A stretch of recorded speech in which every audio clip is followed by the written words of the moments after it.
But I'm back again. Got a lot of energy. I had a lot of sugar earlier. Anyway, I'm here to review a book, as I do. As you've seen, hopefully. If not, hello and welcome. I don't know why I slipped into this voice, but we're here now. I'm here to read a book series that I have been dying to read for a while. I just have not gotten around to it. And it's one of my favorite self-published indie authors. Actually, the self-published indie author that actually, she's the reason I know self-published exists. So, thanks. Doubt she's gonna watch this, but thanks. I keep reading her stuff and then I tag her in it and I forget to unsend it in Instagram because Instagram does this stupid thing and then I'm like, I forget, and then I'm like, oh my gosh, is she commented? I'm so sorry for bugging you.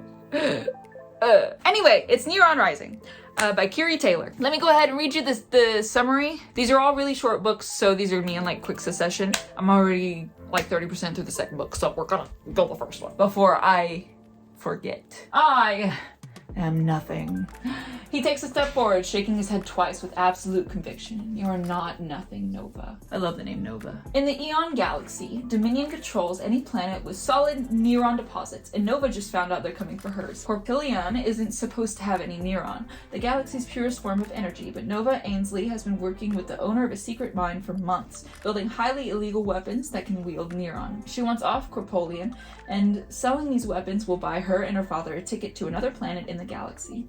Neron is incredible on its own, but there are those who can wield it to their will, granting them the ability to read minds, see the future, and destroy worlds, the Nero. But this is a galaxy where they are ceasing to exist, and Dominion owns the last one in the known universe, using him to take over and destroy billions of lives. An encounter with the last Nero shows Nova her future. It's with him. She will stand by his side one day, her fingers laced through his, love and adoration in both her eyes, a dark queen to his evil pawn king.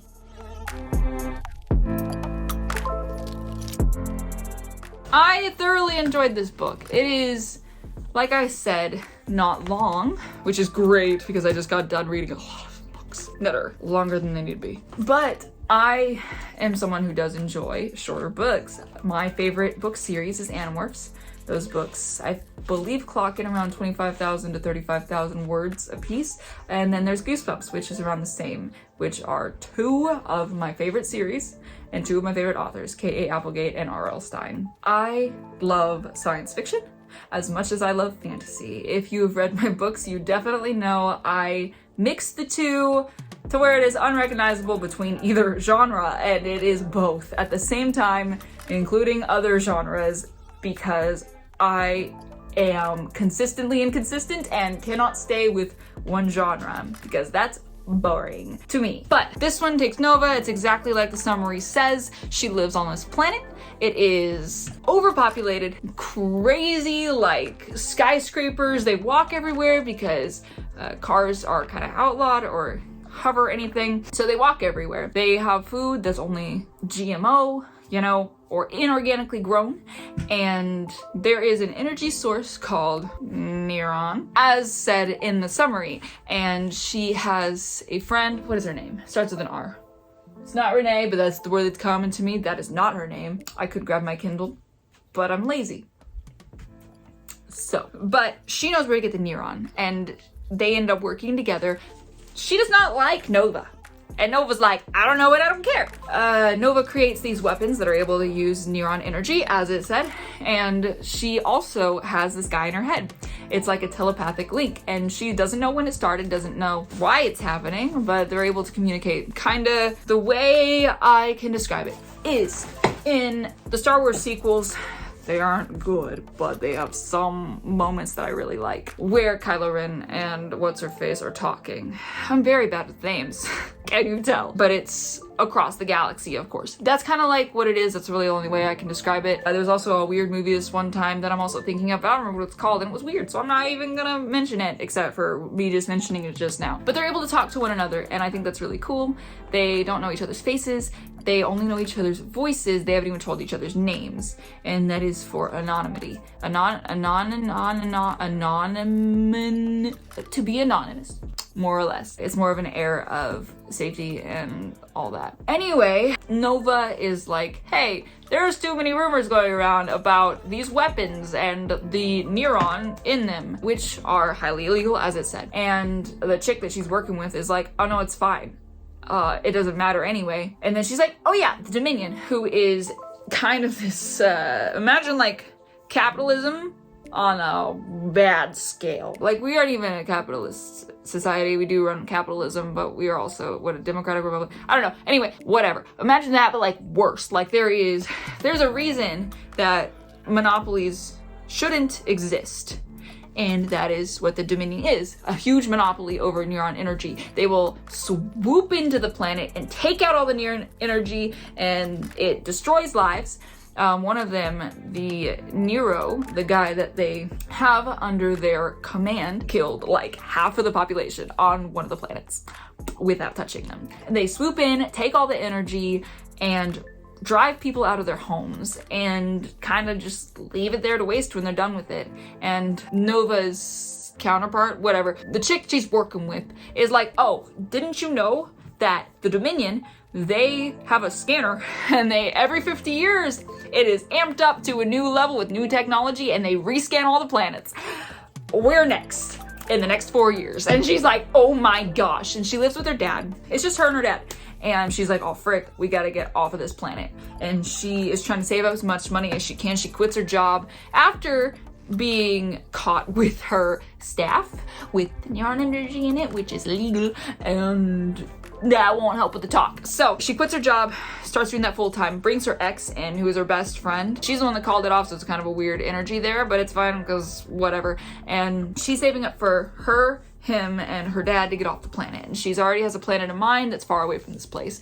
But a few weeks later, the Dominion come, and she was like, oh my gosh, I was supposed to have 4 years. I was supposed to have 4 years, and that it was supposed to be before they came, and all chaos breaks loose. They have her face because these Nero, whatever. There are people that like eat these Neron shards or whatever, and then they become like these nightmarish looking things, which are so cool in my head. And basically they took all the people's memories of the people that they lined up that were miners, not like miners, but like pickaxe miners, like, you know, like Snow White and the Seven Dwarfs miners. They have them lined up, 11 of them. They're all working in the mines. They work for Nova's associate, the chick she's working with. So they get her name, and they also get Nova's face. And Nova's like, frick, we need to leave now. She gets 3 million stuff deposited into her account from an unknown source, and she gets a message about a ship waiting for her. And I basically told you like all of the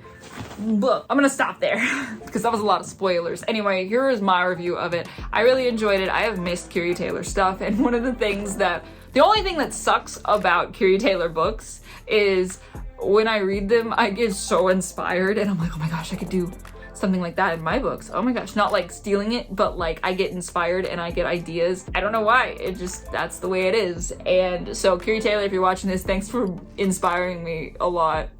I don't know.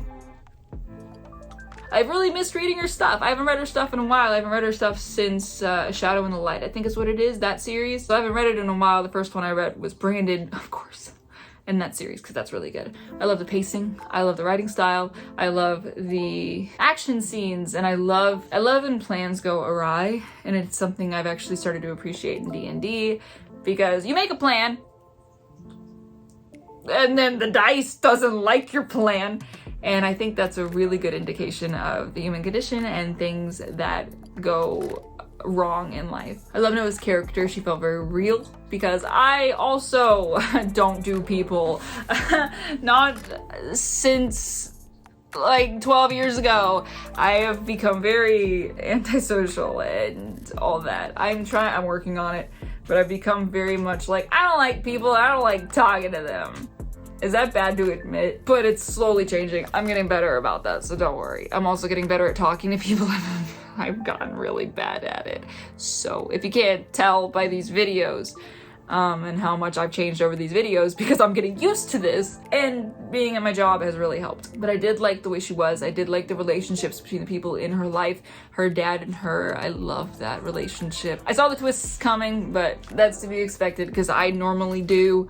but they are very welcome, and I really love the twists, and I am excited for the rest of the series. I'm on the second book, so yeah, if this sounds interesting to you and I didn't give away too much of the book, because I know I did, go check it out. I'll put the link in the description below in case you want to read that again. These are all really short books. It looks like she's republishing them, but like 3 books at a time, I guess, or just in a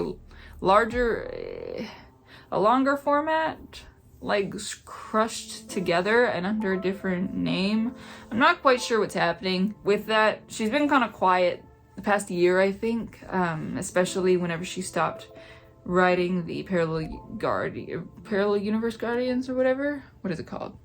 Verse Guardians? I don't know. The other one I read, The Shadow and the Light, that one's on hold. So I'm not sure what's going on with her. I hope she's okay. I hope things are okay.